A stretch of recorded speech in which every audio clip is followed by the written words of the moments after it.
V rámci 3D pracoviska, ktoré vzniklo v kreatívnom centre na Univerzite Alexandra Dubčeka v Trenčíne, disponujeme najmodernejšími 3D skenermi.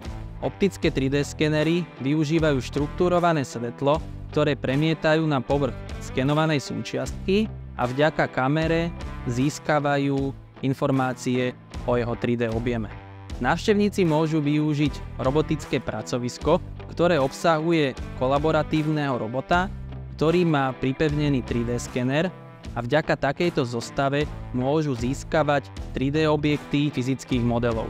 Pracovisko disponuje aj modernými 3D tlačiarňami, ktoré využívajú polymérny materiál na vytváranie 3D modelov. Užívateľ si môže naskenovaný objekt vytlačiť, čím si overí jeho funkčnosť. Neváhajte a príďte do kreatívneho centra dať svojej myšlienke reálnu podobu. Tešíme sa na vás.